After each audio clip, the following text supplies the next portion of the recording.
Right, so here we are. The next version 2 of the, I still haven't given it a name, this layout, but so this is a long wheelbase high top version of the last one we did. So it's a Mercedes Vito. What year is this? We've already done some on this, haven't we? 2013, automatic, ex-police, drunk tank, you know, really nice base vehicle. Perfect alternative to a transporter or something that's going to be more expensive. More, you know, this is going to be more reliable and a better van really. It's got an automatic gearbox. Pretty perfect for a base van really. So Are these rare, these vans? yeah. I mean, they don't even make them high top anymore, the Vitos. So I mean, and these ones are almost impossible to find now. But if you can get one, snap it up. You know, such good value for money.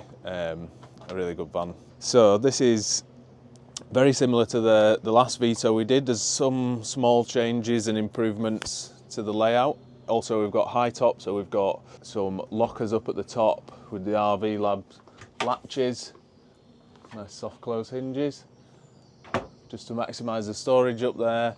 And what we've got is an MPK 700 by 500 skylight. Now, these are pretty unusual to see on a van of this size, but the difference a massive skylight like that can make to the light that's coming in here, because what you don't notice without something like this is that when you stood up in here, obviously I'm a bit too tall for it, but you can stand up, Dave, and your head height is above the windows down here, so you're not actually gaining any of the benefit from having those windows down low. Yeah.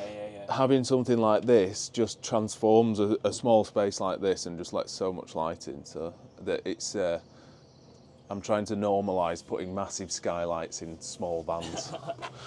We might as well start out here. So similar to the Lewis's that we did, we've got a nice big drawer coming out the back with a little workstation so you can cook on here. This again has just been changed slightly. We've just made this in 9mm with a rebate on, just to make it a bit lighter. And if you don't want it in here and you just want to use this for storage, that's easier to take out and move away. We have got kitchen unit. Now the sink that's in here, this is Jan's sink. She's actually made this out of a catering tray. So she wanted us to use that, put it in there, and this is her 12-volt tap that we've got in there, similar to Lewis's. It's just a little 12-volt rechargeable tap. You know, it means that you don't have to have a pump or anything. That just drops straight into a tank. There's also a waste tank that just pops onto there. Nice little small one. Got the fuse board at that end. This bottom one we've left without a handle because it's kind of access cabinet. It's just to hide all of the services, all of the electrics and everything in here. So we've got a full Victron off-grid setup, a Ryan TR Smart 30 and the 130 amp charge controller, some isolators, fuses and everything that you'd expect. So that's all Bluetooth connective. It's that sort of real good balance of minimal but everything you need, where you haven't got to think about this. You can shut that door and get in the van and drive away. You've not got to think about anything. That battery will be charged. You know, it's got a split charge relay off the van. It's got 200 watt of solar on the roof. That'll be plenty to run, you know, cool box and charge your phones and everything, and not have to think about it really. So it's kind of the ideal setup for this van. Around here we've got the little custom made switch panel, and a little USB 3.0 charger with a little voltmeter on it. Obviously it's pumping at the minute because we've got a bit of sunshine. So here we've got lights underneath the cabinets. These are all custom made and set into cabinets. This one here, you won't be able to see it very well now. This is a light that's underneath this worktop that is like an ambient light that just comes out of this gap, and that is for, because even though these lights are tiny, what I find in vans is that if they're direct light like that, when it's dark and you're sat in here, they will still be very bright, Yeah. even though we've reduced the size of them and they're just nice and small. That ambient light, if you just go around the front and get a shot of that, can you see it? Oh yeah. Just Yeah, under so there, yeah. I put it on last night when I was still working on it in the dark, and it just creates a bit of soft lighting. So if you sat in bed and it's dark outside, that you get a nice little, it's not direct light. Yeah, Just yeah. that ambient lighting, I think, really makes a difference to a Nice. small van. So that's the lights. I've also added, so Jan hasn't got a 12 volt fridge like we normally have, space for the 12 volt fridge in here. But she may get one at some point. So I've just added like a cigarette lighter style plug-in down here. Okay. So that if she does add it at some point, we can either extend that into this cabinet or she can plug it in there. And then this, again, opens out the side as well as being accessed from in here. And then we've reduced the size of this, the depth of this drawer, so that she can fit her cassette toilet in behind it there and just hide that away when she's not using it. And then the usual 600 drawer in here, maximising that storage. And then got all your storage up here. And these latches are great because they're very simple, but that's on now. Super simple, not much to go wrong on them. Nice and secure, not going to rattle whilst you're driving. This skylight also, this makes it big enough for me to stand up as well. Yeah, it's good, isn't it? And you can get out there and clean your roof and everything. It's also got built into it a blind Nice. and a fly net, so they're really good, these. And then, so the bed setup, again, very similar to the last one. There's some small changes that most people would not even recognise in this. There's stuff like just the angle on the back of here and the distance to the support behind it has changed, just to make this is just a bit easier to use than the last one. This upstand to this end just to keep the cushion on and to give the end of this bed a bit of lateral strength when you lied on that. Stuff like this handle has changed slightly. Instead of just being screwed onto the surface, I've got that actually rebated into the door, so that should just be a bit more permanent and it just looks a bit neater, really. And then I've added this custom stainless steel pull to the bed, so obviously your cushions will go up to here and push up against that. One of the comments I got a lot last time was, how is the bed staying in position? And the reality of it is it's not that easy for it to slip off. This might not look like much, but because of the size and geometry of the bed panel, in order for you to, like, even if you knock it from one end, it can't twist in the space. So it wasn't dropping off, but just so that everyone's a bit happier, I've added some little locating pins here, and this handle actually protrudes from the bottom just by 6mm or so.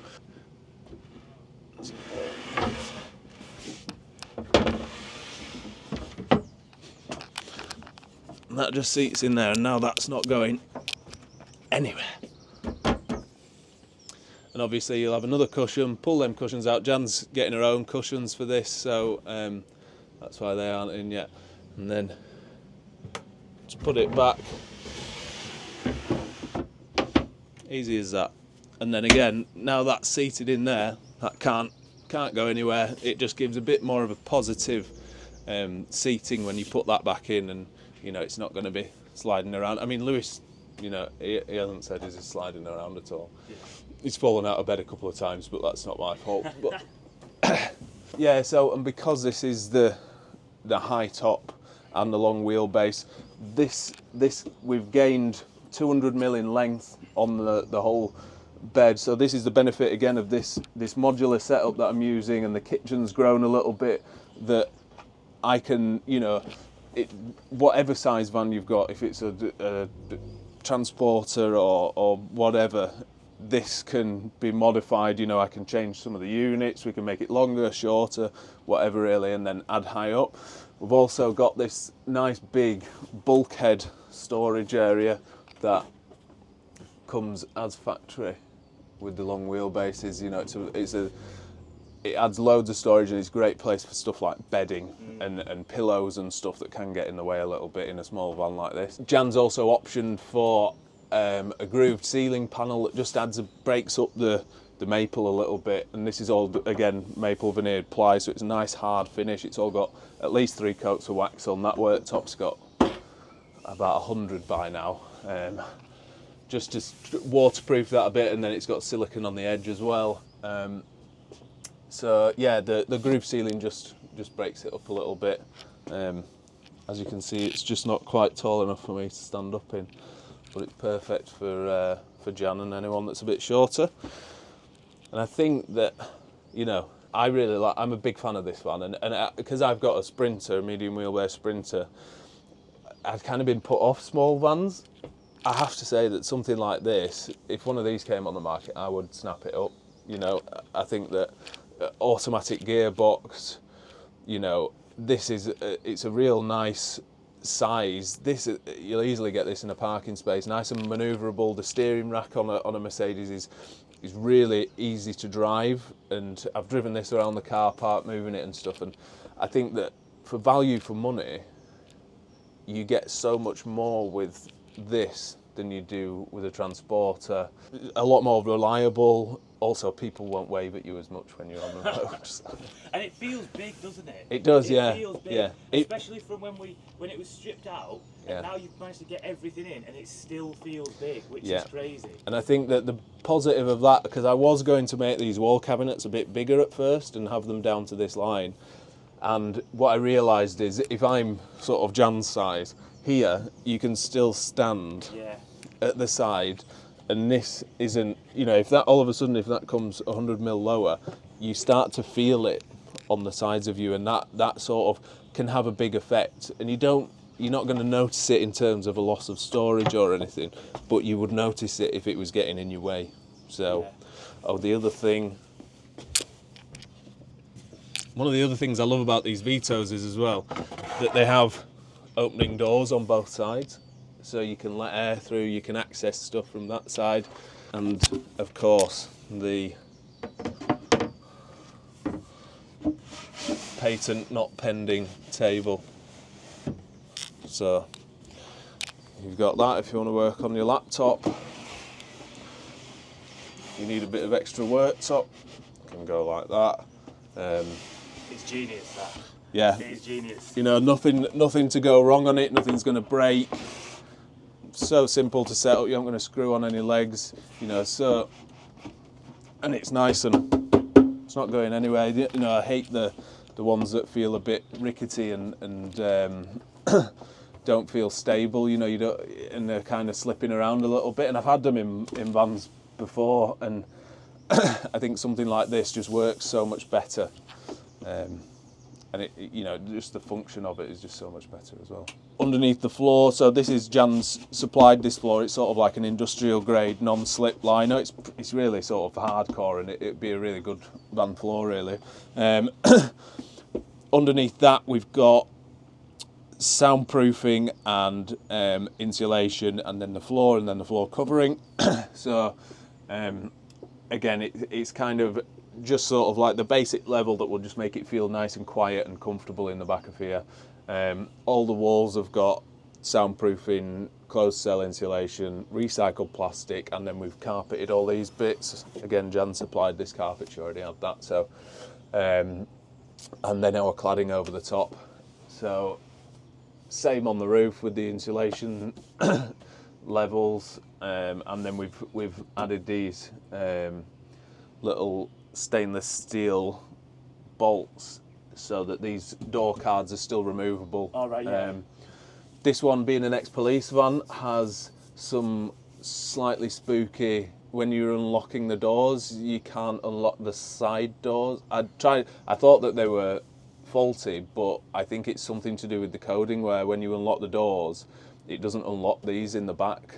Right, and I think it was must a drum have, tank. yeah, so you have to open the front door and open it from inside, which isn't, you know, on these fortunately is very easy, but it's one of those, I think that maybe someone higher pay grade than me needs to code that out.